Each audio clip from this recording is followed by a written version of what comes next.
distinguished panelists who I am proud to host today.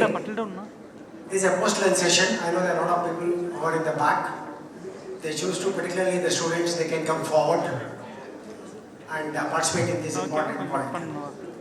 Having gone through the program, you would have realized that this is perhaps the only session that's also examining issues related to maritime security.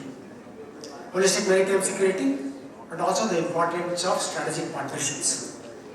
Throughout the morning, what we heard is about the initiatives as far as India is concerned and how we can become a maritime power by 2047, 100 years of our independence.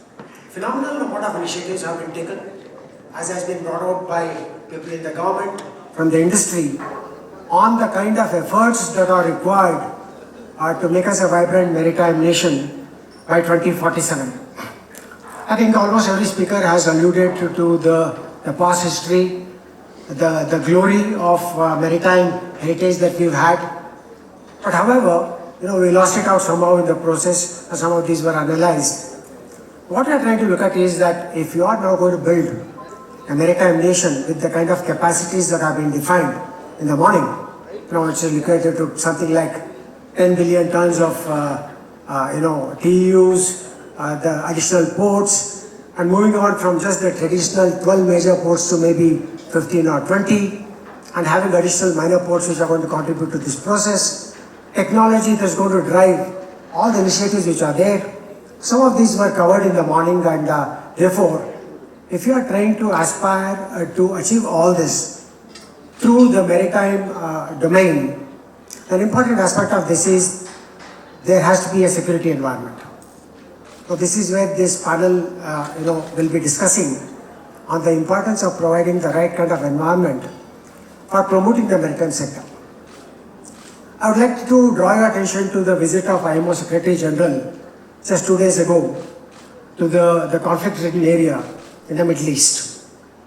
Because many of the ships, merchant ships which are carrying goods, have been compelled now to go around the Cape of Good Hope. That's because of the Houthi attacks on missiles. There have been 4 fatalities. There have been 2 ships which were sunk. And these attacks are continuing. So while it's all right to say that we will improve the number of tonnage that we have, we'll also improve perhaps the number of ships, that is Indian tonnage in our own bottoms. Unless there is a proper security component to this, we'll not be able to achieve these targets. So the intention of this panel would be to look at those dimensions of challenges which are there, related to protecting the maritime industry, the sea lines of communication, which are the energy lines and the lifelines of any nation.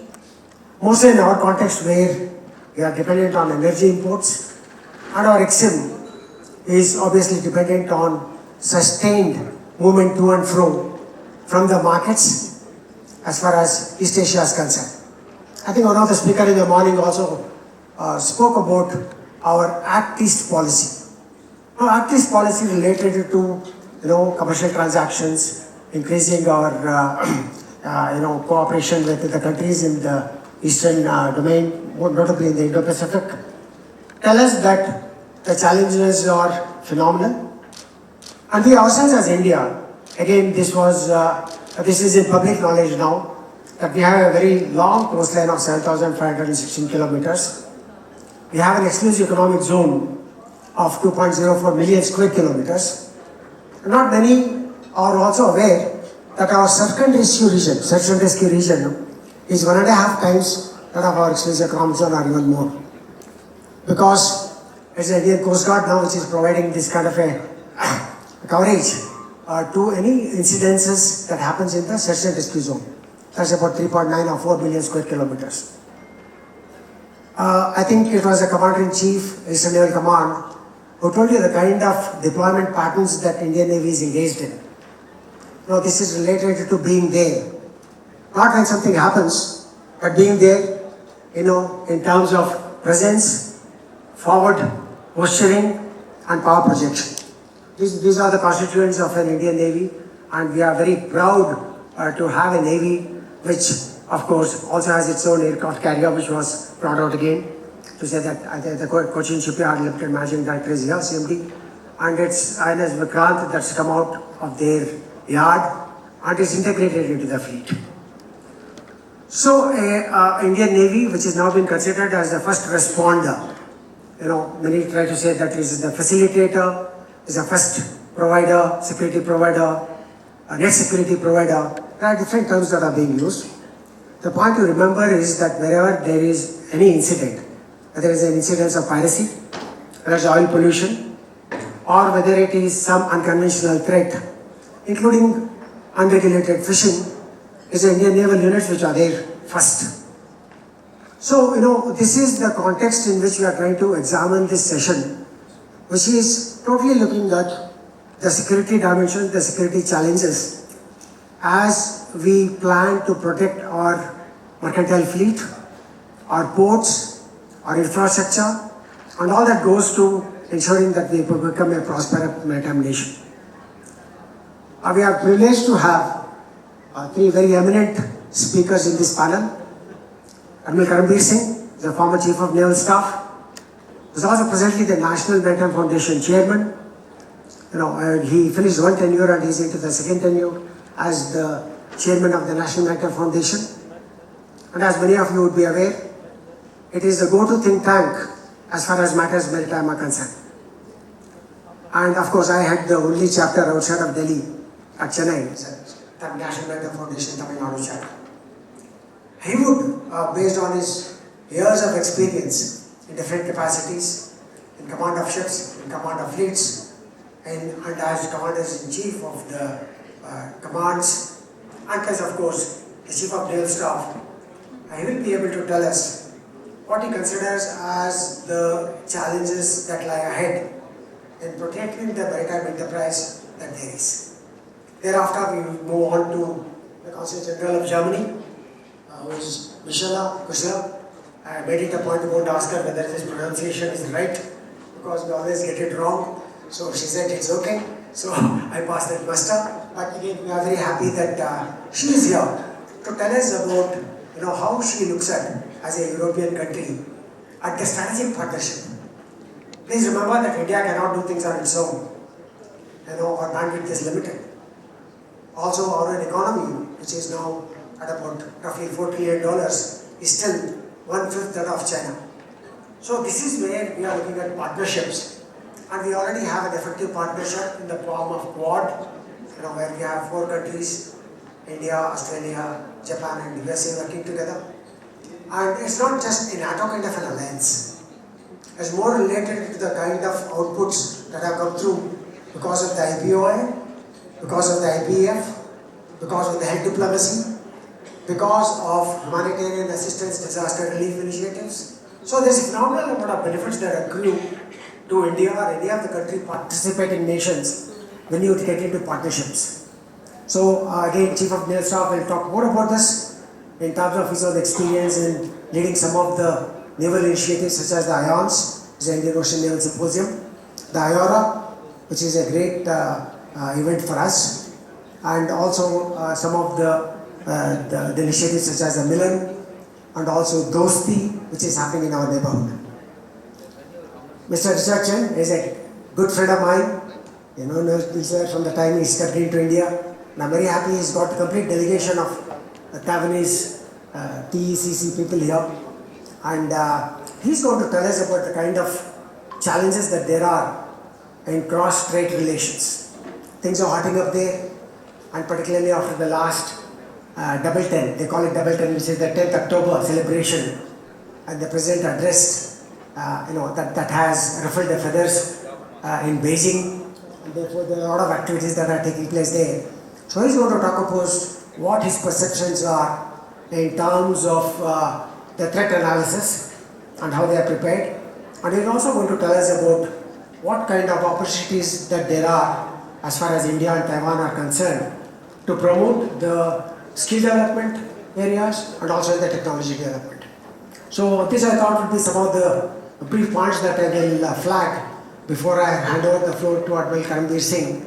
And the format would be that I will request each speaker to speak for about 6-7 minutes, and thereafter there could be 1 or 2 questions from me Thereafter, I will allow the audience, with the priority being given to the students, to raise questions. Thank you. With that, over to you, Milk. Thank you so much. Good afternoon, ladies and gentlemen. Indeed, a privilege to get this opportunity to interact with all of you. And I want to especially thank the team of the week for giving me this unique opportunity. So I thought I'll just make those 5-minute opening remarks. I'll put forth 2 points which are related to maritime security. First point is that many people associate maritime security only with something to do with the Navy or Defense Forces. But maritime security is much more than that. We even as maritime security practitioners, when we talk of maritime security, we mean holistic maritime security, which is, when we define it, is the freedom from all threats arising in, from and through the seas. And let me tell you that these threats arising in, from and through the seas are aplenty, many of them. And these threats not only include the conventional state-on-state problems that do spill over to the land, to the seas very often. We call them traditional threats, and which impact maritime security. But they also include a lot of non-traditional threats, like piracy, armed robbery, illegal, unreported and unregulated fishing, the IUU fishing as we call it, drug trafficking, terrorism, climate change. It's a big problem, grey rhino, that we are faced with. And if you add to that the cyber attacks or damage to marine infrastructure or undersea cables, etc., which carry 99% of the communication. Every time you order something from Amazon or go on the internet, you're actually using the undersea cables. So all these there's a tremendous amount of infrastructure, tremendous amount of commerce that is being handled by the seas. And these are the kind of threats that are they are going to be subject to. And when you look at these non-traditional threats that I spoke about, IUU fishing, piracy, armed robbery, etc., they are complex and they are transnational in their origin and effects. They have political, socio-economic connotations, second, third order effects which cause societal and political instability, sometimes affecting security through resource scarcity, if you look at IUU fishing, and irregular migration, if you look at climate change. And especially climate change, if you look at it, can have dire consequences that are difficult to reverse. And to add to this complexity, many of these transnational or non-traditional threats are interlinked. For example, one of the reasons why piracy took off on the east coast of Africa was because of a lot of IUU fishing done by other major nations of the world, which caused unemployment and therefore made them resort to piracy. Similarly, there is a close nexus between drug smuggling, arms trafficking, piracy and terrorism. So when you look at the complexity, look at the fact that they are interlinked, that there are various nations and people involved, nationalities involved. So therefore national solutions are sometimes inadequate to deal with these. And therefore regional and multilateral collaborations, they assume significance. So that was my first point. The second point is that there is an extremely close relationship or interrelationship or interlinkage between maritime security and global and national prosperity. We all know, it's been said many times, that 95% of our trade by volume is transported through the seas. The Indian Ocean region, if you look close by, is the economic highway through which nearly half of the world's maritime oil trade takes place. It also facilitates almost 75% of global trade. So sometimes people describe the Indian Ocean as the aquatic junction between the world's largest sources of energy and the world's most import-export dependent economies. So it's an extremely important point that the region, the Indian Ocean region, economically, for global prosperity. And another statistics that might come as a surprise to you is that by 2030, the revenues from the seas will be greater than those from the land. So these revenues are not just because the sea is a highway, economic highway, it's also because the seas themselves, most of the nations themselves are turning to the seas to exploit the blue economy. You heard the minister talk about the blue economy. Because of the presence of rich natural resources, of course fish and everything, form of oil, gas, rare earth elements, precious metals and other minerals in the region's littoral, which will attract increased interest in the seas.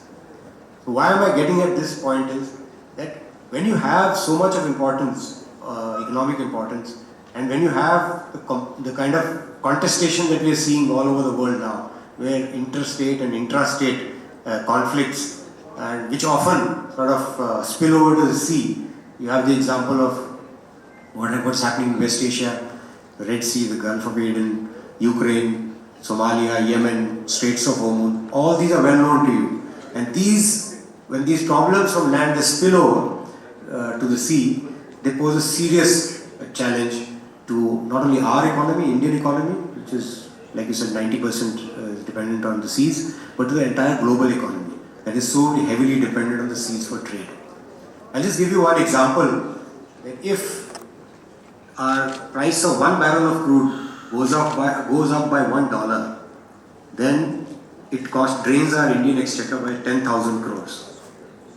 So that's why you must have heard our External Affairs Minister. He said, we are a 2,000 something plus dollar per capita economy, and the price of oil is breaking our backs. And you remember when the Ukraine problem, the blockade of Ukraine ports took place, our economy was under immense stress because 70% of India's import of corn, sunflower oil, etc. is coming from Ukraine. Disruptive Houthi attacks, I think the CNC spoke about it. The Red Sea are hitting our trade with Europe pretty badly.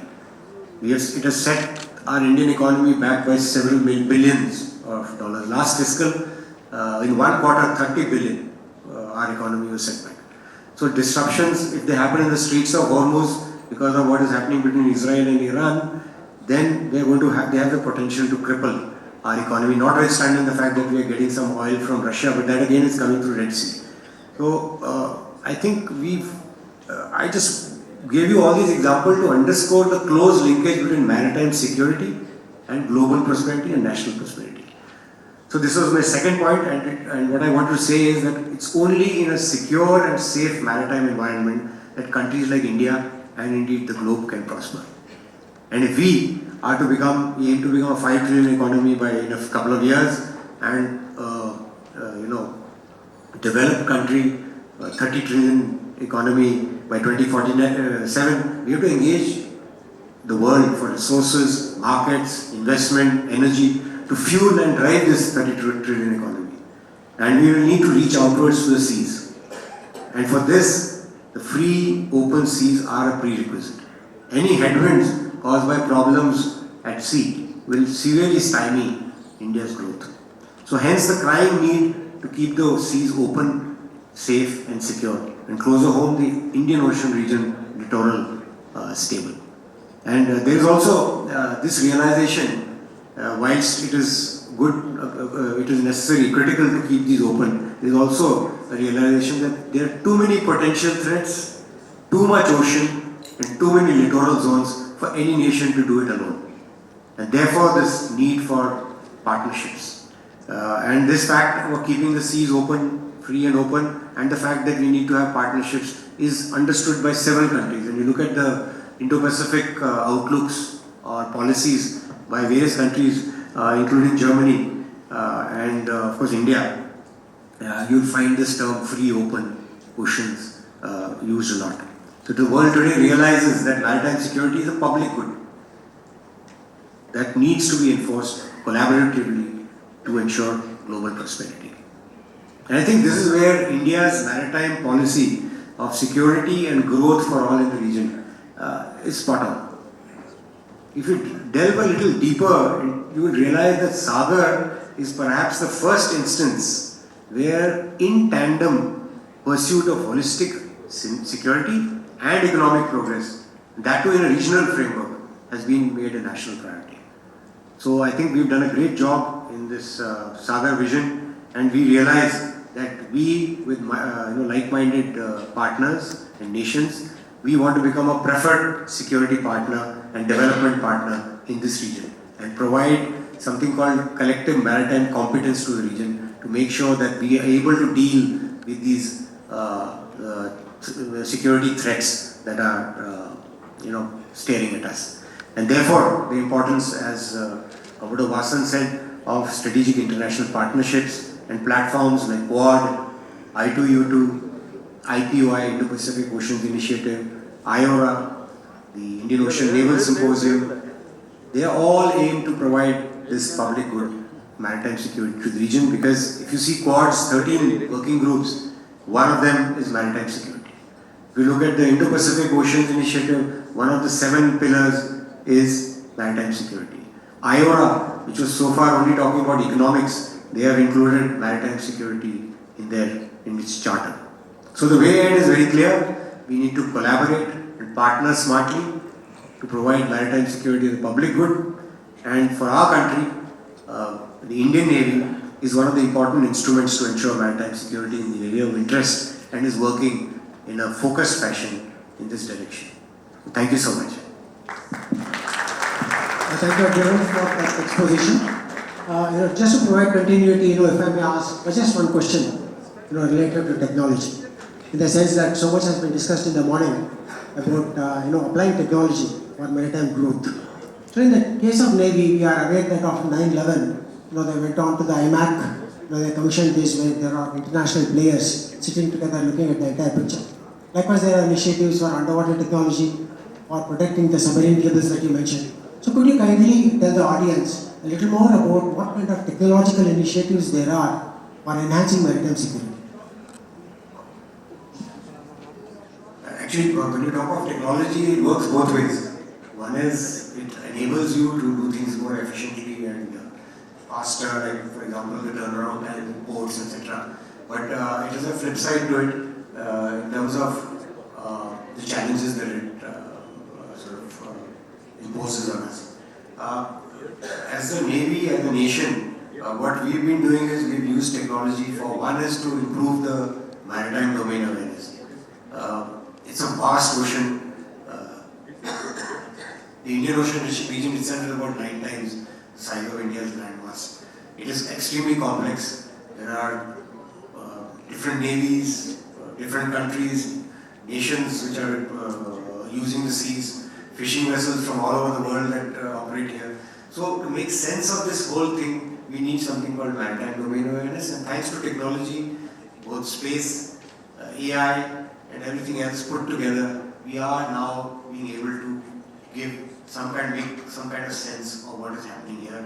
The whole aim of being is that if you make the oceans relatively transparent, you are able to come to know if there is anything going wrong, you are able to attend to that. And in this maritime domain awareness part, it is a collaborative maritime domain awareness. No country, like I told you, no nation can do it alone.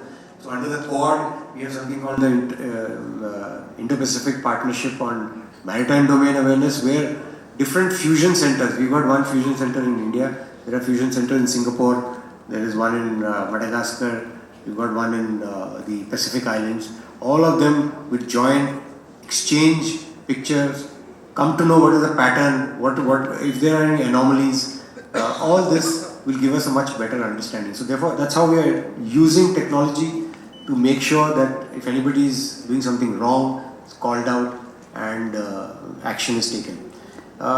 Second part where we use technology is in capacity building. We found that if we can link the various sensors in the countries of the Indian Ocean region littoral, just for an example, we are able to get a much better picture. Though you have satellites, you have everything else, but the closer or more granular picture comes from the radars that we can position. So that is another area with which the Navy is working in partnership with the other nations.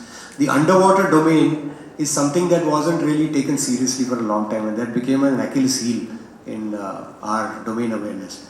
That again is now being upped. It's a very difficult job. It requires all stakeholders. The underwater domain is a very complicated domain. There is, first of all, the only thing that really works underwater is acoustics. So therefore, it requires a much better understanding of what the actual environment is underwater. So to help us with that, again, AI comes in. Whilst all this is there, the flip side is that, and of course, you know that AIS is one of the tools that we were using extensively to make sense of what is happening. But the fact is that AIS can be misused. There was a report that nearly up to 40% of AIS is fudged because for commercial reasons or for other reasons when people go dark to smuggle oil, etc., smuggle goods, etc. So, so that part is what is happening now is that this AIS which is being used or technology that is available is also can be used by the terrorists, can be used by people who have malified intention. For example, I'll just give you one example. The AIS that the ships use, which helps the pirates. Pirates have got access to AIS. They figure out which is a lucrative ship to go and board. So there have been instances in the Red Sea where ships have been asked to switch off their AIS and move. AIS is an automatic identification system. Similarly, ports, as ports are going more and more automated, they are opening themselves up, and all these public goods in terms of networks, etc., they are opening them up to cyber attacks. And we had done a study on Yangshan port, which is the phase 4, which is the busiest port in the world. It is completely automated because of technology, but it opens it up. If it's not able to keep its software updated frequently, then it opens it up for attacks. So these are aspects that all of us are thinking aloud, discussing amongst ourselves, how we can have quick software upgradability, how can we protect the ports, protect critical marine infrastructure and our shipping, etc., from attacks that technology will open up to malified people. Thank you for covering all the dimensions of technology in terms of how it impacts on maritime security. Now I'll request Consul General of Germany to kindly make a presentation. What many of you may or may not be aware is that we've had 3 visits by the Chancellor of Germany, from the time he's taken over, and the last one being on 24th to 26th. There were about 800 people in Delhi who sat together to work out on the modalities of how India and Germany can work together. So that there is a phenomenal amount of synergy now in terms of reaching out to European countries, even Germany. So the export-import figures are also quite there. So I'll leave it to the Consul General to kindly cover these dimensions of international strategic partnership with the EU and more specifically Germany. Over to you, ma'am.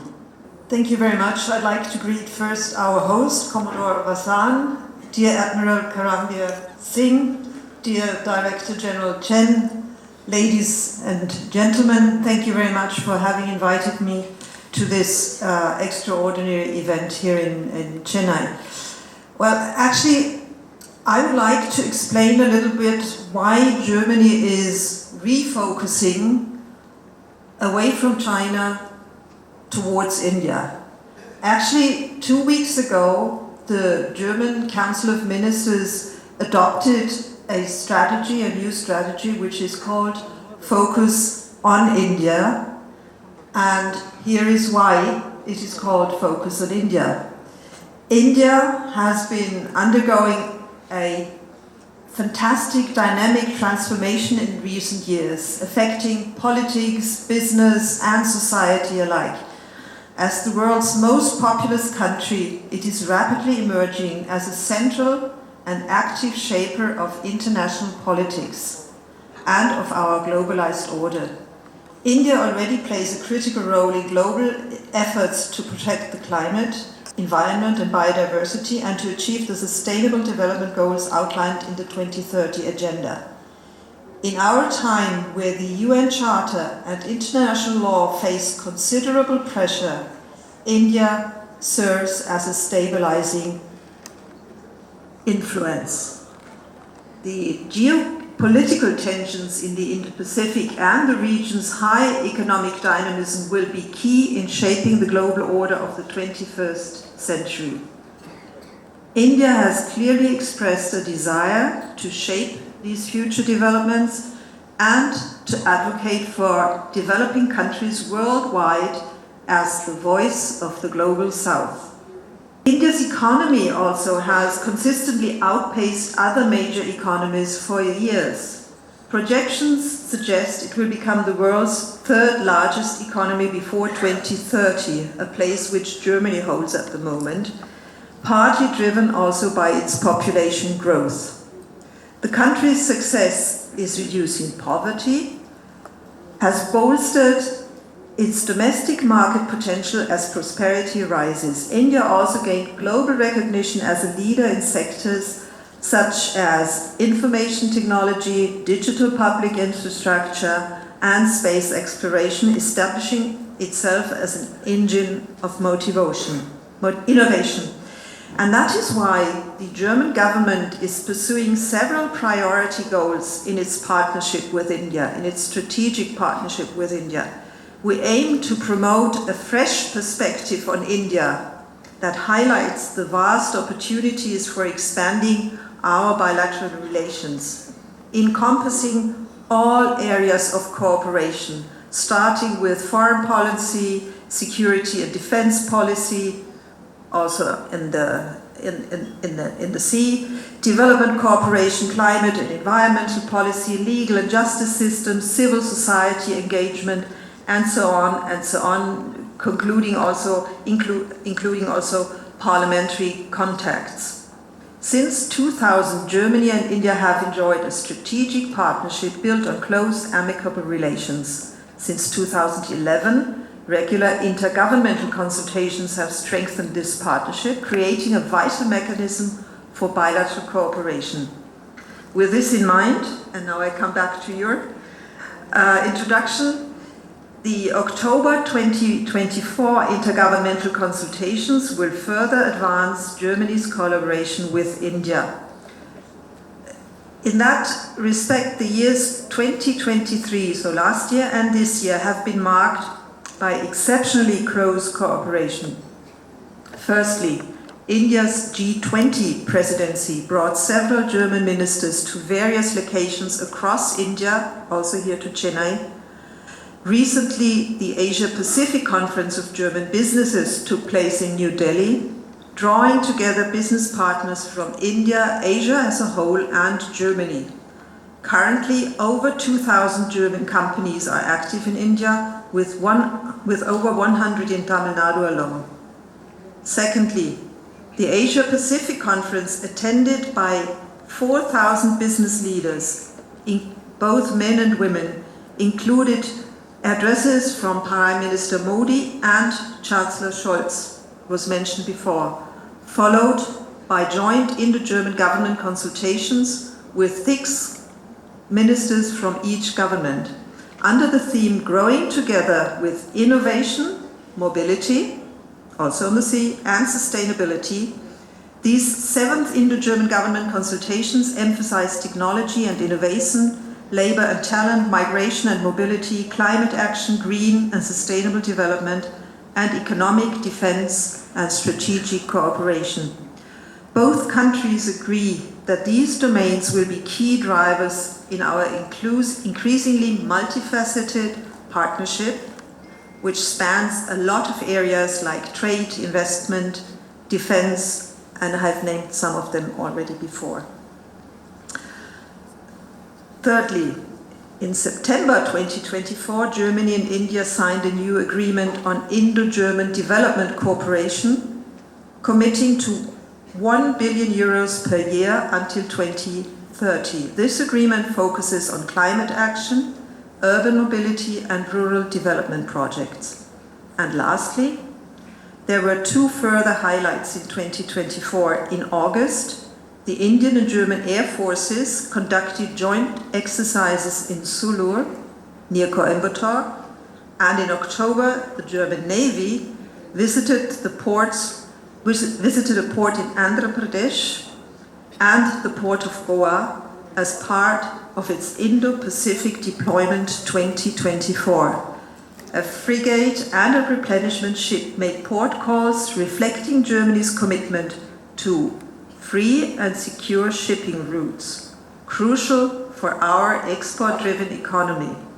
In the Indo-Pacific, Germany remains economically and politically engaged and is prepared to support a rules-based international order with its naval capabilities. However, the war in the Middle East has recently made shipping between India and Germany and Europe more difficult. Concerns over drone attacks have led many ships to avoid the Suez Canal and the Red Sea, resulting in higher transportation costs and longer transit times, with a clear impact on the economy. Germany will always defend the rules-based international order and be active in shaping it for the future. It will that way contribute to securing maritime safety for all, including through developing the UN Convention on Maritime Security. Thank you very much, and I'm looking forward to our discussion.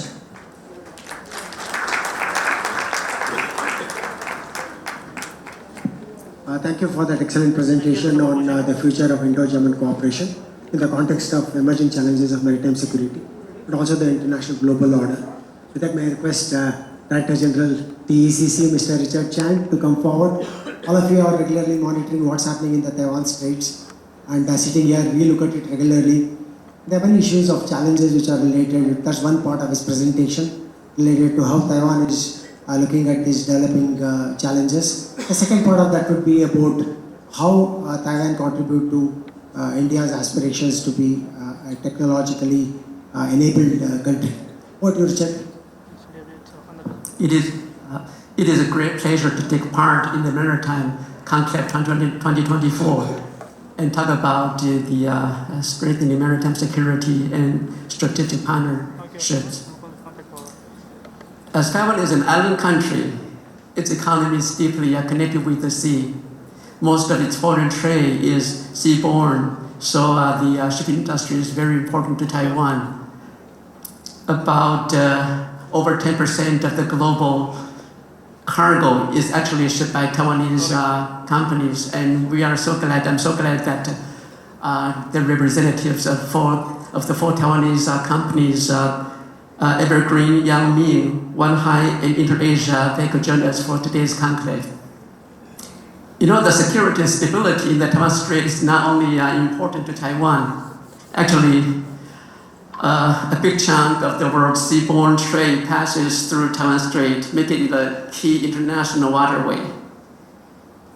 In other words, the security and stability in the Taiwan Strait is imperative to the global economy from the economy perspective, according to the latest report from the Center for Strategic and International Studies, CSIS, a Washington-based think tank. In 2022, approximately $2.45 billion worth of goods accounted for about 20% of the global seaborne trade, or 10% of the global maritime traffic were transported through the Taiwan Strait. Another report from the Bloomberg Economics that a war in the Taiwan Strait will cost the global economy $10 trillion, about 10% of the global GDP. You know, that's bigger than the blow of Russia-Ukraine war, COVID pandemic, or global financial crisis to the global economy. The impact's bigger. On the other hand, Taiwan produces over 60% of the world's semiconductors, including 90% of the most advanced ones.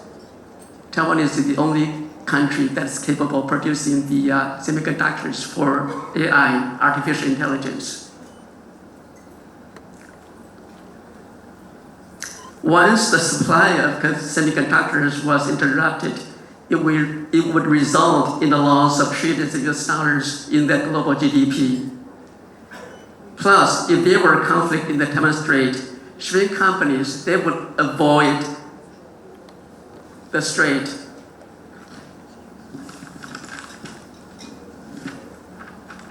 In order to reduce risks and avoid soaring premiums, once diverted, in addition to increasing costs, it would also cause production delays and affect consumers.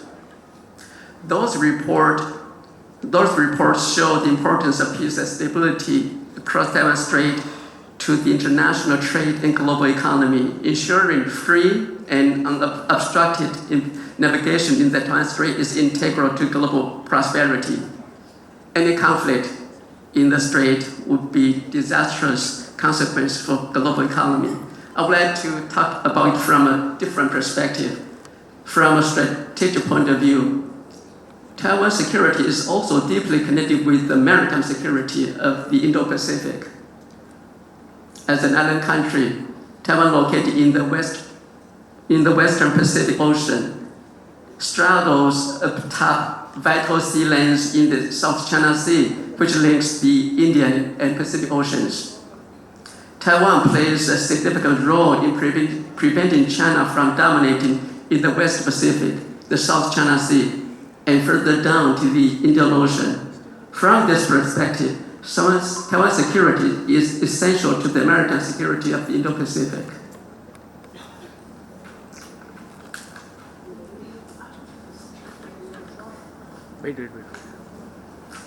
We all know freedom of navigation is important in the Indo-Pacific, including the East China Sea, South China Sea, Taiwan Strait, and the Indian Ocean, where trillions of dollars in commerce transit each year. However, over the years, China has been militarizing islands and increasing its capacity in the South China Sea, in addition to conducting military exercises in the Taiwan Strait. The importance of maintaining peace and stability across Taiwan Strait is now shared by the international community, as highlighted in the official documents of the G7, NATO, and the EU. It's in everyone's best interest. Actually, Taiwan's prosperity and security are actually more deeply connected with the Indian Ocean than we realize. Almost all the oil Taiwan consumes rely on imports, and almost all of them pass through the Indian Ocean. And 1/4 of our long-distance fishery fleets operate in the Indo-Pacific, in the Indian Ocean. Taiwan's existence is integral to peace, stability, and prosperity of the Indian Ocean, or in a broader sense, the Indo-Pacific. Taiwan actually leverages strength in semiconductors, artificial intelligence, and national defense. We seek to engage more with the countries in the region. Taiwan actively promotes the new southbound policy, assisting businesses in diversifying their presence overseas. We encourage Taiwanese companies to move out their operations out of China. And India, benefiting from a demographic dividend and robust domestic market demand, is considered a crucial partner under our new southbound policy. To date, approximately 264 Taiwanese companies have made investments in India, roughly creating 200,000 jobs, primarily in the industries of electronics, information communication technology, petrochemical, steel, shipping, footwear manufacturing, automotive and motorcycle components, finance, and construction industries. Since my office, the Taipei Economic Cultural Center in Chennai actually is a de facto Taiwanese consulate. My office was set up in 2012. Nearly 60% of all the Taiwanese businesses investing or opening up factories in India have chosen to develop their operations in southern India. So Chennai and its surrounding areas have benefited from the investment made by Taiwanese manufacturing industries. To further deepen exchanges and cooperation between the two countries, my government opened the Taipei Economic Cultural Center in Mumbai on 16 October 2024. We believe that more and more Taiwanese companies will also choose to invest and set up factories in West India.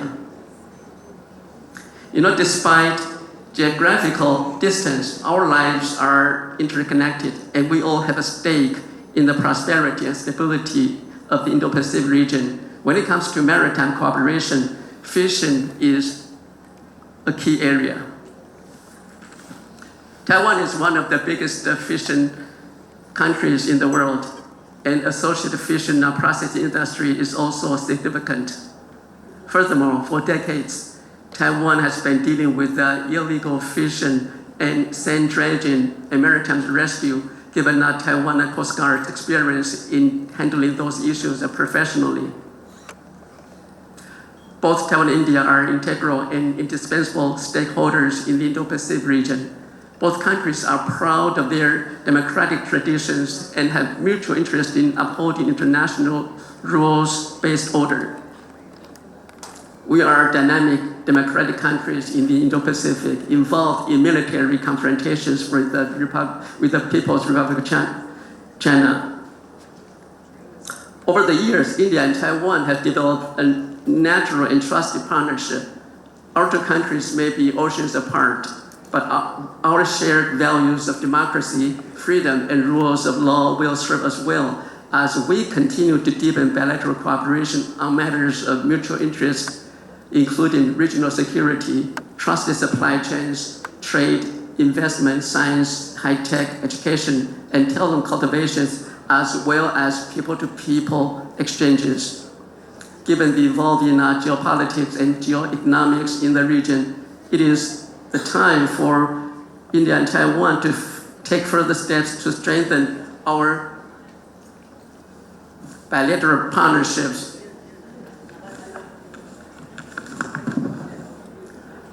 For a better future for both the people of both countries and, of course, for the Indo-Pacific.